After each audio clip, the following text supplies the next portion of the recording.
Mis hermanos, yo puedo bendecirles en esta tarde.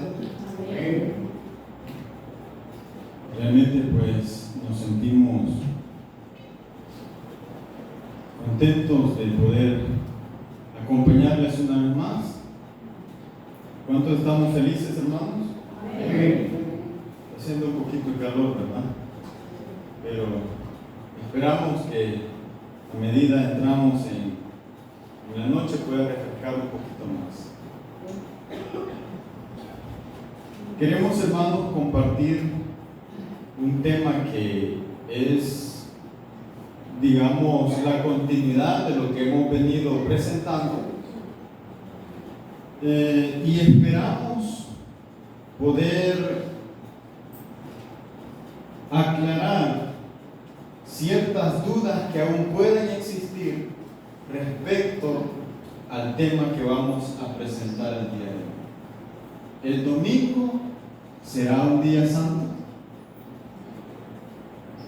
La inteligencia artificial nos dijo el día de ayer que para muchos cristianos el domingo es un día sagrado, un día de culto. Veamos qué nos dice el tema de hoy. Pero vamos a inclinar el rostro y vamos a elevar una oración para pedir la bendición de nuestro Dios. Oremos. Amado Padre Celestial, te damos gracias, Señor, en esta hora por la presencia de nuestros hermanos. Gracias, oh Dios, por la necesidad que hay en nuestros corazones, de estas iglesias y de nuestros hermanos, para escuchar, Señor, un mensaje que ha sido dado, Señor, a tu iglesia para presentarlo al mundo. Oh Dios, acompáñanos con tu Santo Espíritu, que nuestra mente se abra al entendimiento de tu palabra y podamos aceptarla como verdad. En Jesús lo pedimos. Amén. Amén.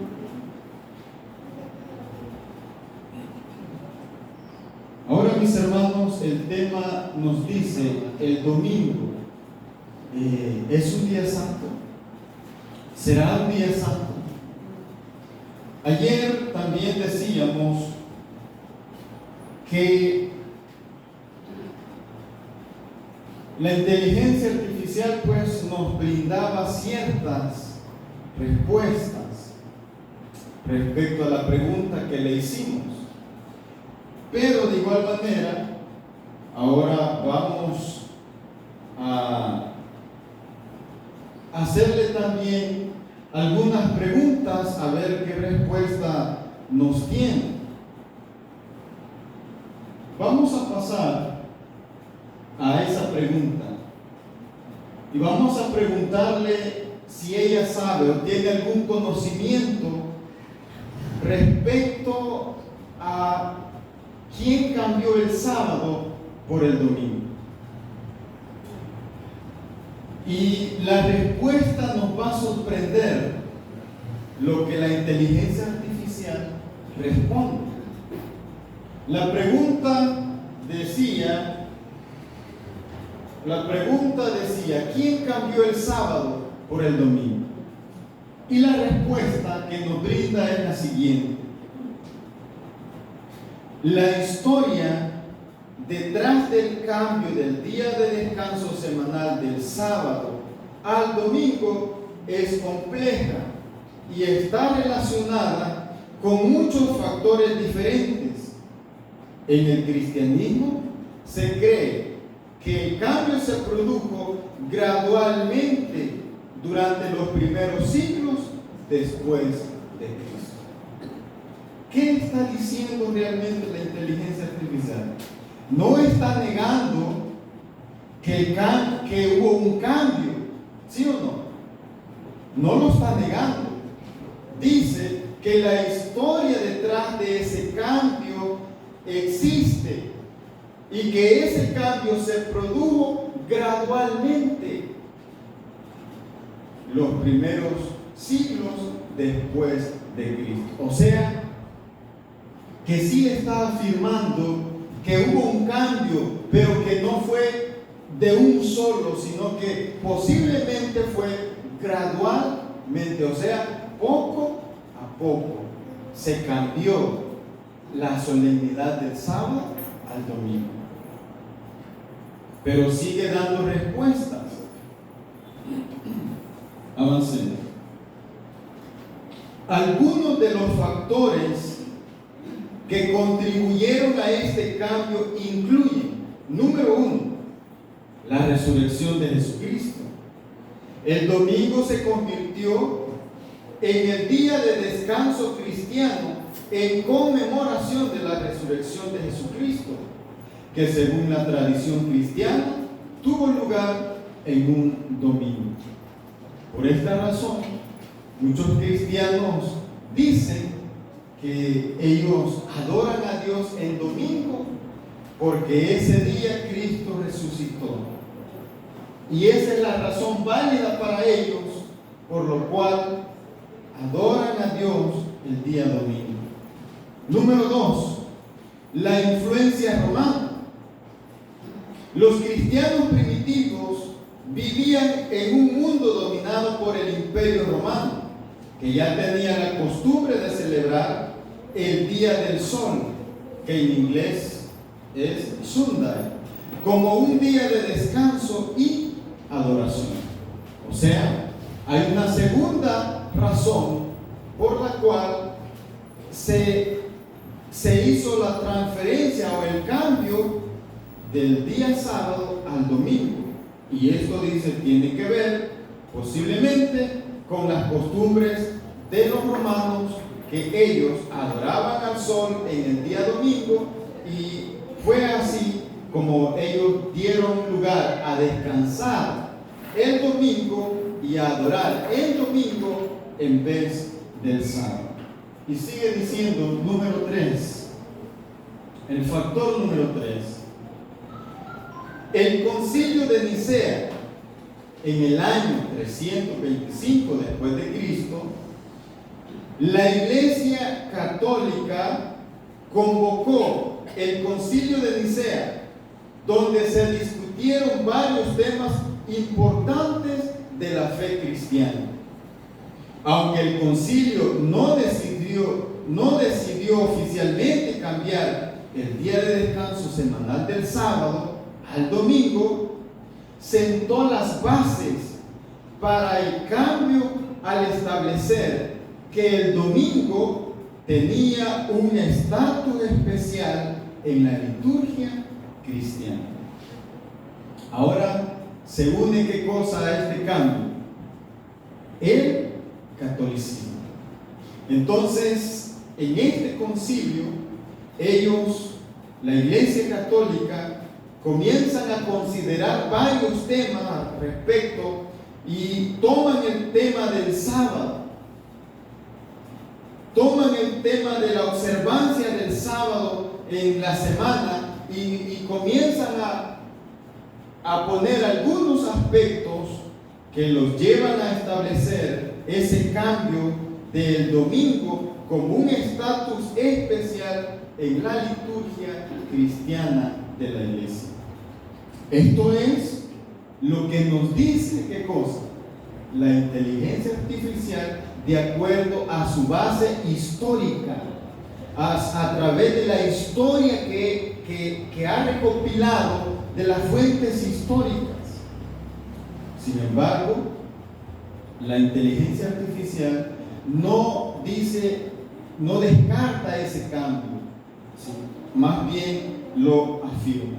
Avancemos, por favor. Ahora, mis hermanos, ayer tocábamos un aspecto acerca de esa bestia. La bestia, decíamos, que subía de la tierra. Pero aquí encontramos otra bestia. Y esta bestia es la que surge del mar, es la primera bestia que nos menciona ahí Apocalipsis, capítulo 13, versículo 1. Dice Juan, el escritor del libro de Apocalipsis: me paré sobre la arena del mar y vi subir del mar una bestia que tenía 7 cabezas y 10 cuernos, y en sus cuernos 10 diademas y sobre sus cabezas un nombre blasfemo. Quedémonos acá. ¿Qué decíamos el día de ayer que representaba o simbolizaba una bestia? Un reino, un poder, un sistema. A diferencia de los otros reinos que habían acontecido, este reino dice que era o es diferente a los anteriores. Entonces, tengamos en cuenta o en nuestra mente que una bestia simboliza un reino, un sistema, un poder. Avancemos ahora. Daniel 7, versículo 23, nos responde y nos aclara. Dijo así: la cuarta bestia será un cuarto reino. ¿En dónde? En la tierra. El cual dice será diferente de todos los otros reinos, y a toda la tierra devorará, trillará y despedazará. O sea, ya Daniel había descrito unos reinos anteriores, pero Daniel ahora, sobre la cuarta bestia, describe que este reino iba a ser diferente a los reinos anteriores, porque este reino iba a tener un poder mundial, o sea, en toda la tierra, iba a ser diferente a los otros reinos, y a la tierra, dice, va a devorar, trillará y despedazará. O sea, es un reino realmente muy diferente, completamente a los reinos anteriores que Daniel vio o Nabucodonosor vio en aquel sueño. Ahora encontramos algo diferente acá y vamos a analizar algo diferente y vamos a estudiar o a comprender lo que significa blasfemo.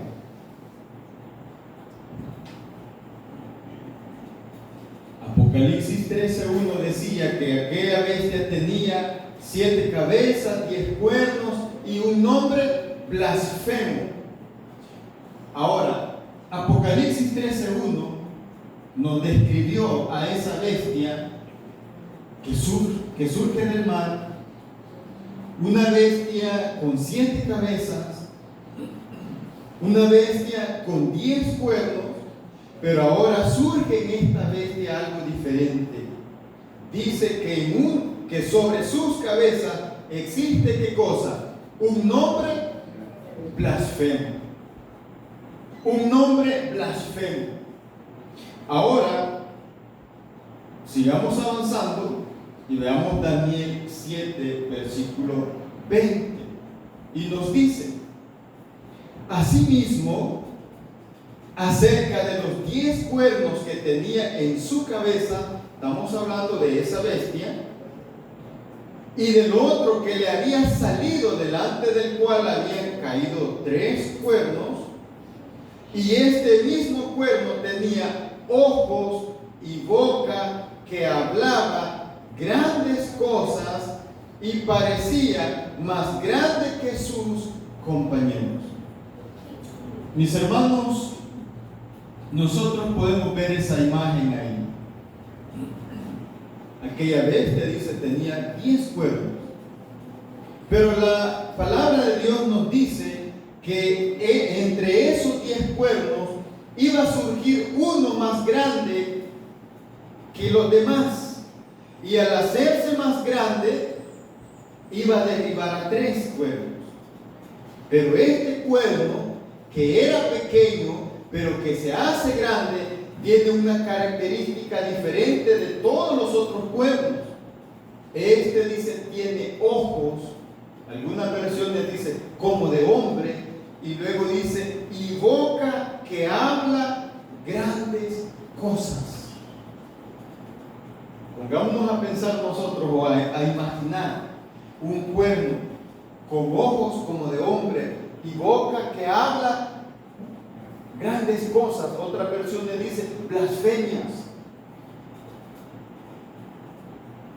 y parecía más grande que sus compañeros.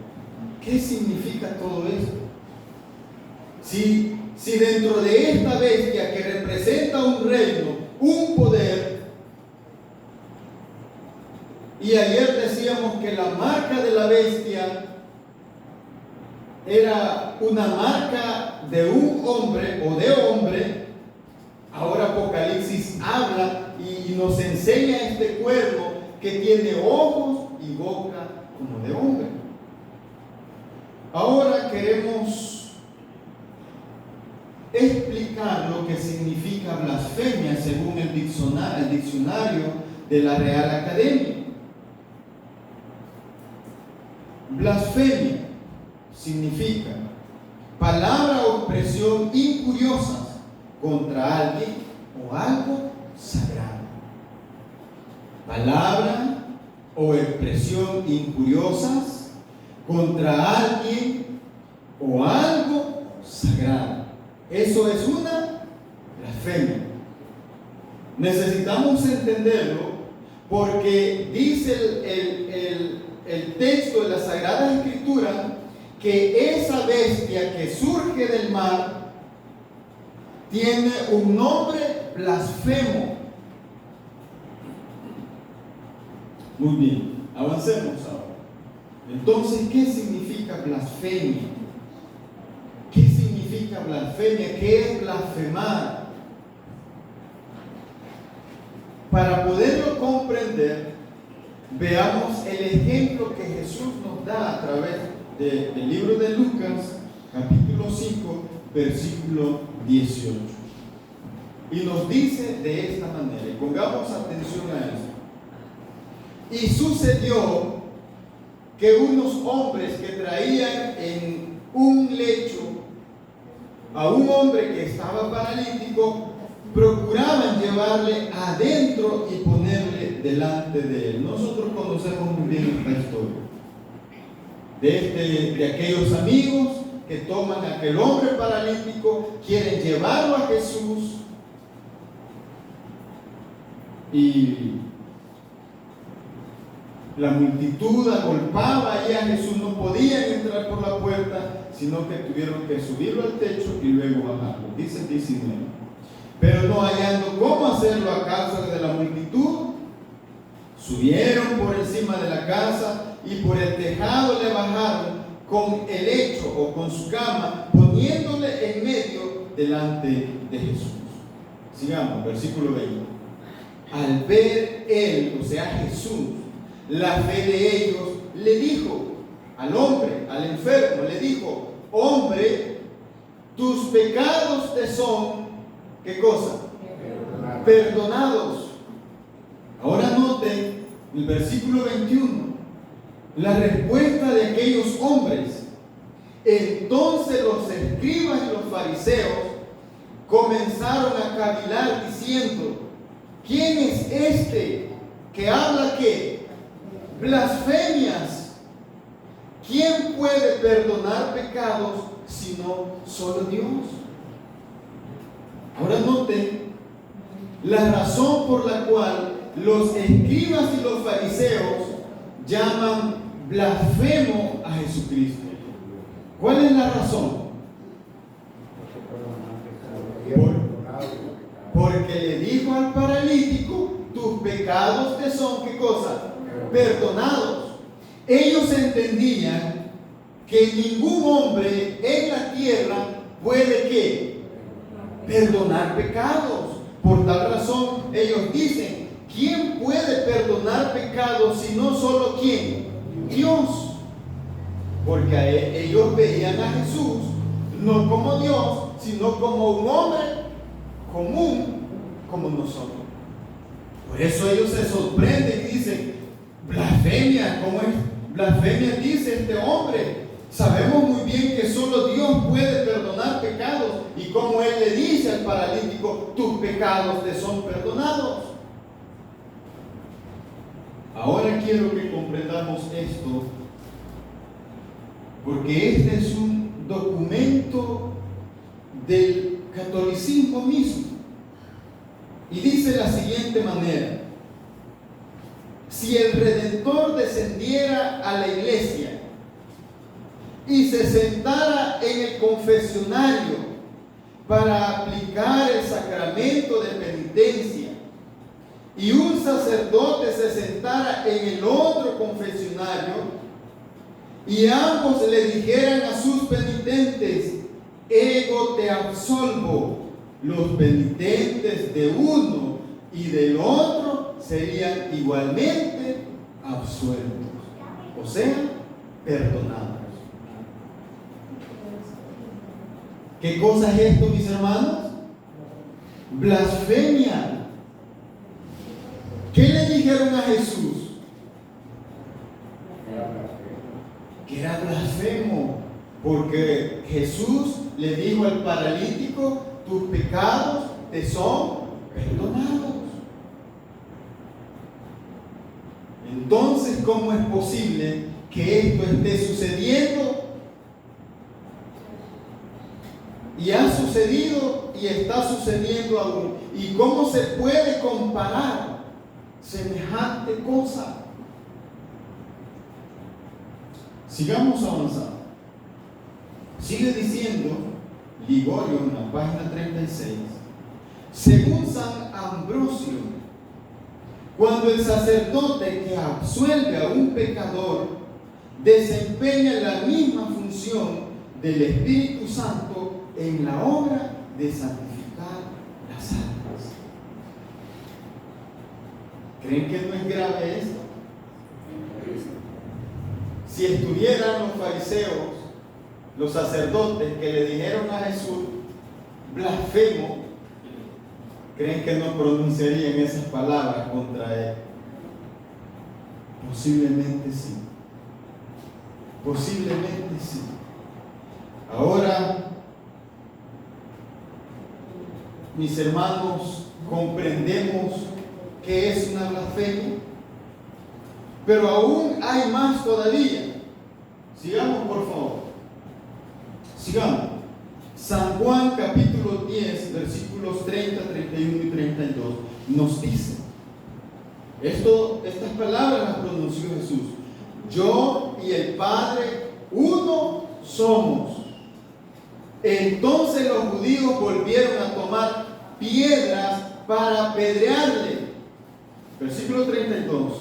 Jesús les respondió: muchas buenas obras os he mostrado de mi Padre, ¿por cuál de ellas me apedreáis?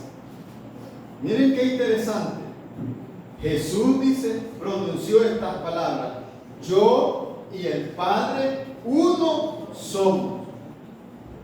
Los judíos, al escuchar estas palabras, se sorprendieron y tomaron piedras.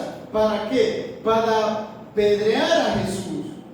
Pero Jesús les responde: yo he hecho muy buenas obras, se las he mostrado, las buenas obras que he hecho de mi Padre. Entonces Jesús les pregunta: ¿por cuál de todas esas buenas obras yo seré apedreado? Y miren lo que responden ellos. En el versículo mismo, les respondieron los judíos diciendo: por buena obra no te apedreamos, sino por la blasfemia, porque tú, siendo hombre, te haces ¿qué? Dios. Ahora, los judíos entendían también que ningún hombre puede atribuirse los distintivos ¿de quién? De Dios. Ningún hombre puede acreditarse a sí mismo como Dios. Y cuando Jesús pronunció aquellas palabras: yo y el Padre uno somos, lo acusaron y le dijeron: tú estás blasfemando porque tú te crees Dios o te haces pasar por Dios. Pero ahora veamos esta otra parte, que también es un documento oficial del catolicismo. Lucius Ferraris, en el tomo 6, página 26, escribe lo siguiente: el Papa es como si fuese Dios en la tierra, solo soberano de los fieles de Cristo, principal Rey de reyes y Señor de señores, que tiene la plenitud de poder, a quien Dios el Omnipotente le ha confiado no solo la dirección de lo terreno, sino también del reino celestial. Y sigue diciendo: el Papa tiene tan grande autoridad y poder que puede modificar, escuchen bien, abolir, interpretar o cambiar aún las leyes divinas. ¿Cómo podríamos decirle a esto? Blasfemia. Blasfemia. Porque ningún hombre, dice, puede constituirse como Dios aquí en la tierra. Sin embargo, este poder, este reino, este sistema, se lo atribuyen ¿a quién? Al Papa. Lo ven como Dios, lo adoran como Dios, y como tal, Él puede, ¿qué cosa? Modificar, explicar, abolir, interpretar o cambiar aún las leyes divinas. ¿Cómo le llamamos nuevamente? Blasfemia. Ahora sigue diciendo, no termina ahí. La cuarta sesión, bueno, esto lo dice Acta Concilium, tomo 9, página 1651. La cuarta sesión del quinto concilio de Letrán, en el año 1512, una homilia dedicada al Papa por Cristóbal Marcelo, dice: oh Padre Santísimo, tú eres nuestro pastor, tú eres nuestro médico, tú eres nuestro director, tú eres el labrador, finalmente tú eres otro Dios aquí en la tierra.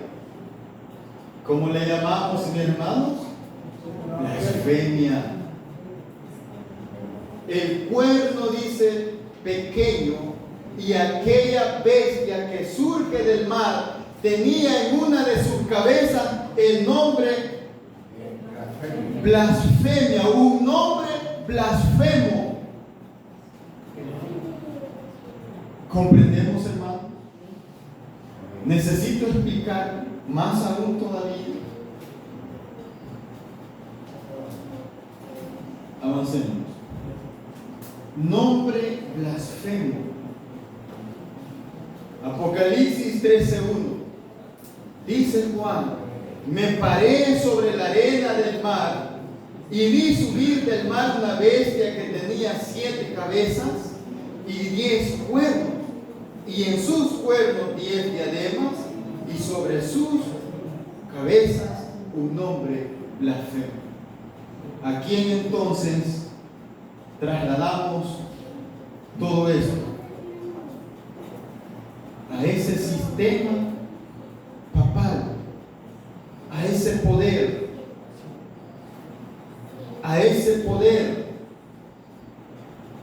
que ha actuado durante mucho tiempo y que está a punto de actuar nuevamente sobre la faz de la tierra.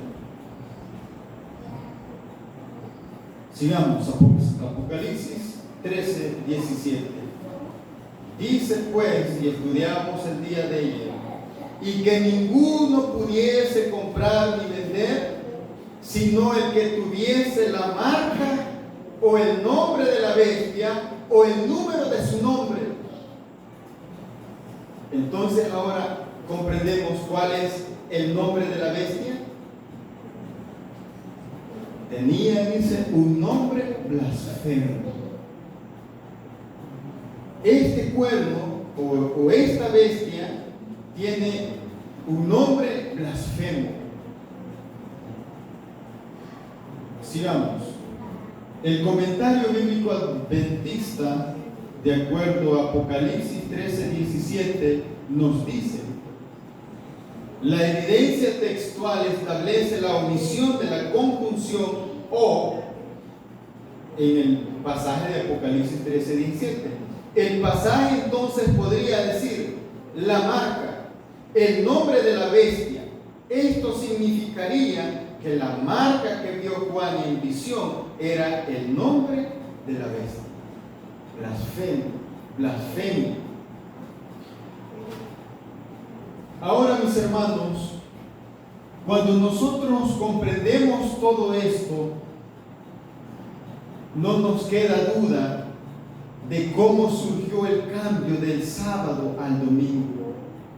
Pero sin embargo, vamos a comprobarlo aún más todavía. Pasemos. ¿Quién hizo el cambio? E incluso hoy en nuestros calendarios ya no aparece que el domingo como primer día de la semana. ¿Han observado? En algunos todavía sí, ¿verdad? Pero en otros ya no. Aparece como domingo, como el séptimo día, y ya no como el primer día de la semana. Daniel 7:25. Miren cómo la palabra de Dios ya había profetizado el cambio que el mundo cristiano, en este sentido, esta bestia le dio a la ley y al sábado. Daniel 7:25. Y hablará, dice, palabras contra el Altísimo, y a los santos del Altísimo quebrantará, y pensará en cambiar ¿qué cosa? Los tiempos y la ley, y serán entregados en su mano hasta tiempo y tiempos y medio tiempo. Entonces, nosotros no nos sorprendemos al cambio que este sistema le hizo a la ley y al sábado. Ya estaba profetizado, pero este sistema, este poder, habla, dice, palabras contra el Altísimo, y pensaría en cambiar los tiempos y la ley. Este sistema lo hizo, trató de cambiar los tiempos y la ley. Ahora, esa palabra pensará en el griego, semar, significa procurar, intentar, tener en mente, esperar o pensar.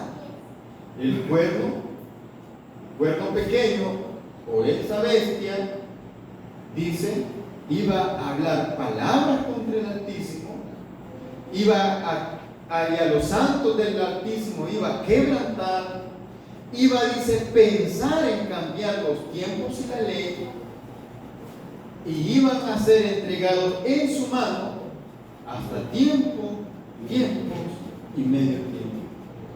Ahora avancemos a lo siguiente. Y aquí encontramos otros documentos mismos del catolicismo.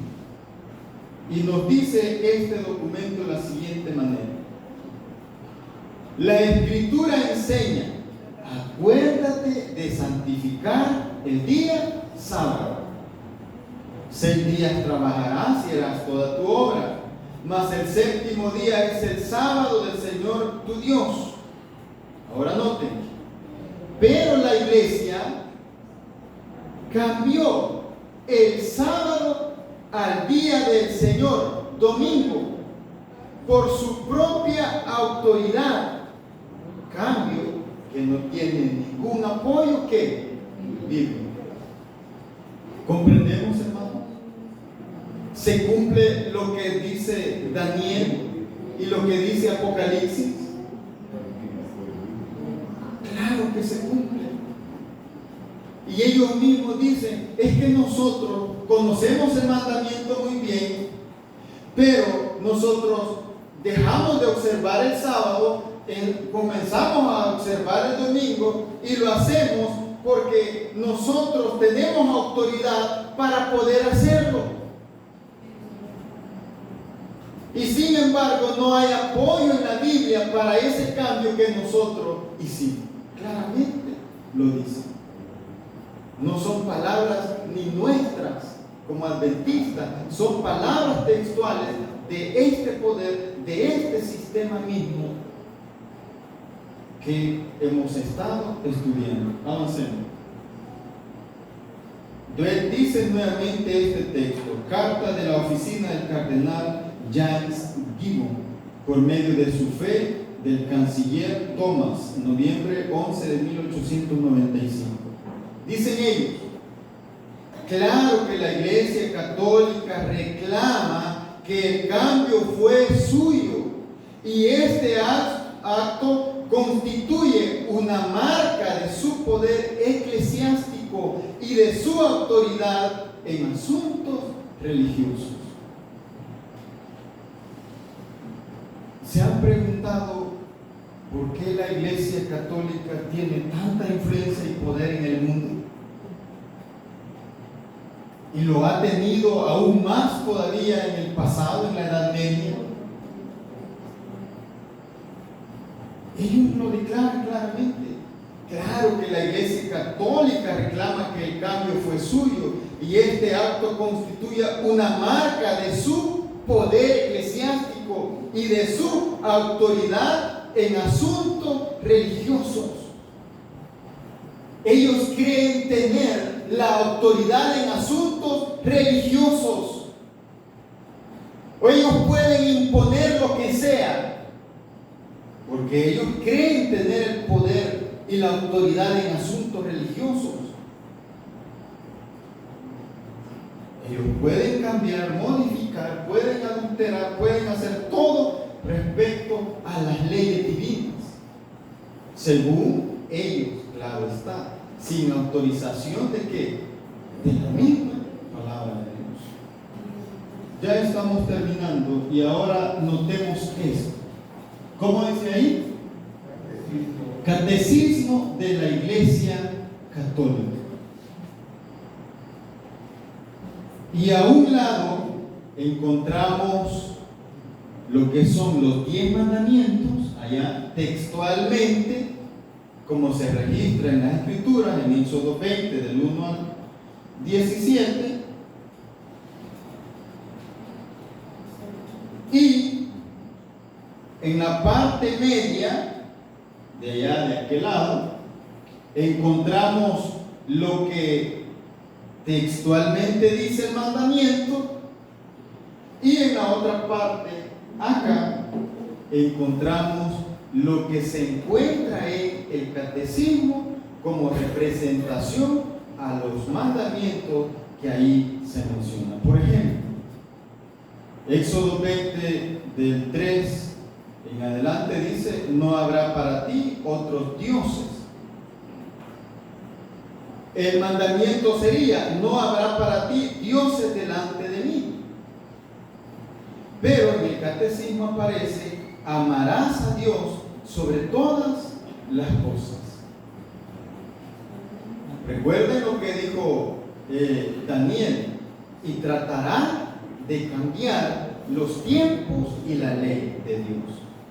Ahora, dentro del mismo encontramos el segundo mandamiento. ¿Cuál es el segundo mandamiento, mis hermanos? Ustedes se lo pueden. Según Éxodo: no tendrás dioses ajenos delante de mí. Pero aquí aparece el segundo mandamiento: no tomarás en falso el nombre del Señor tu Dios. ¿Notan? El segundo mandamiento lo eliminaron. El tercer mandamiento pasa a ser el segundo dentro del catecismo: no tomarás el nombre de Dios en vano, dicen ellos ahí dentro del catecismo. Y por supuesto, como eliminaron el segundo mandamiento, el tercer mandamiento que Éxodo menciona es: no tomarás el nombre en falso, el nombre de Jehová tu Dios en vano. Por supuesto, el cuarto pasa a ser el tercero. Dice ahí en el catecismo, como tercer mandamiento, no como el cuarto: guardarás el día del sábado para santificarlo. Eso es lo que dice el mandamiento, pero ellos lo ponen: santificarás las fiestas. Entonces, el cuarto mandamiento pasa a ser el tercero, el quinto el cuarto, y se corre un mandamiento, todos los mandamientos posteriores, y el 10º mandamiento lo dividen en dos para que puedan tener siempre 10 mandamientos dentro del catecismo. Decía Daniel: y tratará de cambiar los tiempos y la ley de Dios. Y ellos dicen: nosotros tenemos autoridad para hacerlo. El cambio fue nuestro y no hay, dice, apoyo bíblico para hacerlo. Pero nosotros tenemos autoridad para hacerlo. ¿Cómo le llamamos a eso? Blasfemia. Ahora dice lo siguiente.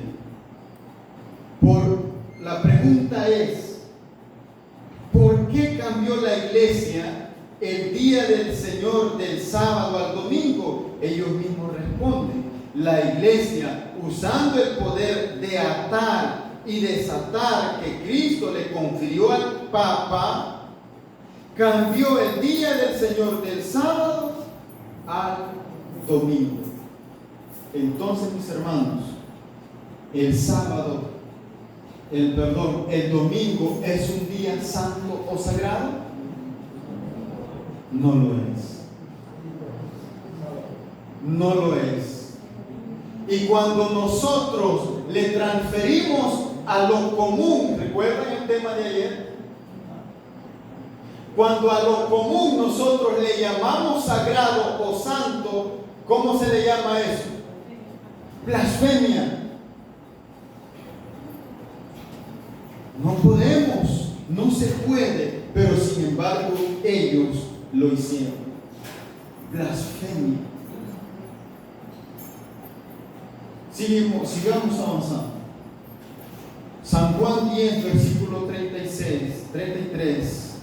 Le respondieron los judíos diciendo: por buena obra no te apedreamos, sino por la blasfemia, porque tú, siendo hombre, te haces Dios.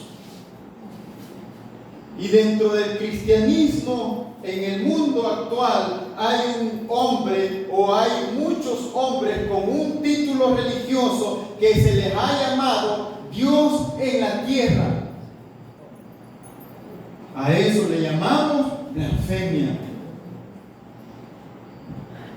Y la bestia, dice, tenía un nombre: blasfemo.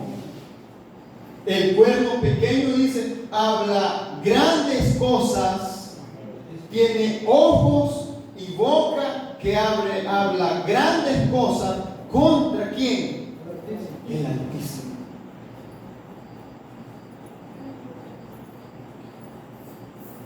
Y por último, en una encíclica fechada el 20 de junio de 1894, el Papa León XIII dijo: nosotros ocupamos en esta tierra el lugar del Dios omnipotente. ¿Más claro, mis hermanos? ¿Lo entendemos? ¿Es el domingo un día santo? No lo es. Que Dios, mis hermanos, pueda dirigirnos cada día y que con la ayuda de Dios podamos presentar estas verdades al mundo, a aquellos que las necesitan. Porque sobre nosotros también pesa esa responsabilidad de llevar esta luz que para muchos ha sido velada, oculta. Pero como dije el día de ayer, aún dentro del catolicismo hay personas sinceras que en su ignorancia están ahí,